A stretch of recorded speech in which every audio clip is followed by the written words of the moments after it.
Hi YouTube, welcome back to Simple Time with the Good Vibes. I'm Preston and I'm here to talk to you today about the pros and cons of living in an RV and what to expect if you're getting ready to move into one. So I kind of wanted to just do this video to help people to decide what they're looking for when they're getting into trying to live in a trailer. Because it's not easy. There's good times and then there's the bad times.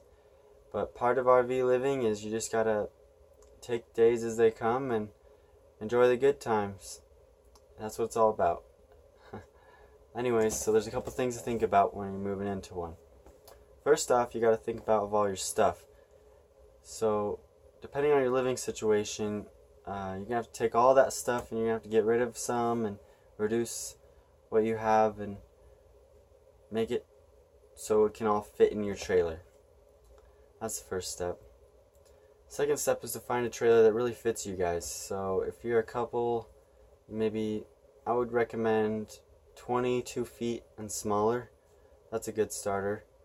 I live in a 24 foot. No, actually 26 foot. Yeah, I live in a 26 foot. And it's plenty of space in here. It's pretty nice. So the bigger you go, the more roomier you are. And the small ones are pretty nice too if it's just you guys. Anyways, moving on. So some of the pros is it's a cheaper cost of living. On average, compared to your most normal apartment, you're probably saving a couple $100 more a month living in a trailer.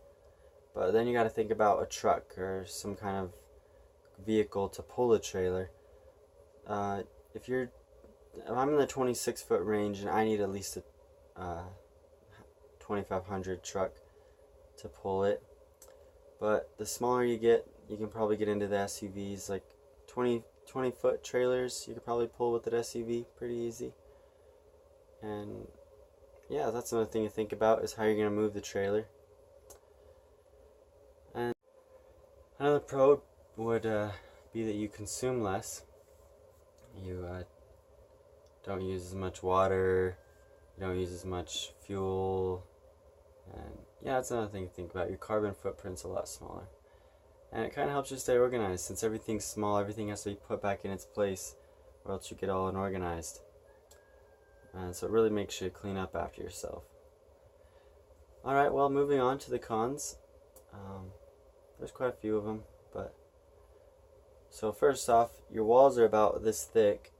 So heating and cooling this place can be kind of tricky because in this heat where I live right now, it's like in the hundreds, and we have this AC on a lot, and it's racking up our power bill. But because every time it cools the air inside, the hot air just comes through these tiny walls and heats up the air again. So it's a constant battle, and in the winter it's the same thing.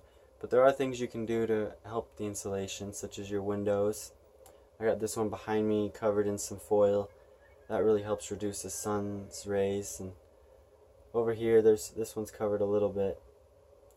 But yeah, covering your windows, sealing off any air, outside air come in. There's a couple of things you can do to improve the insulation. And even in the wintertime, you can do side skirting. So another bad thing that you have to do is you have to deal with your shit.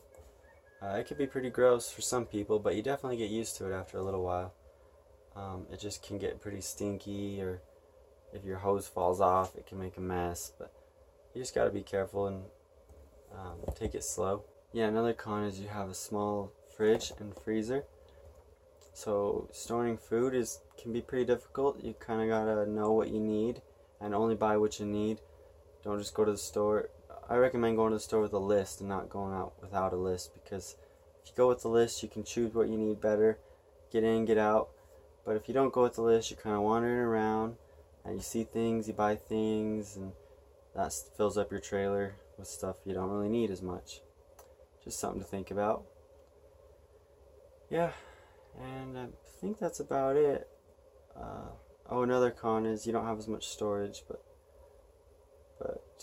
yeah, you can get pretty creative with how you manage your storage.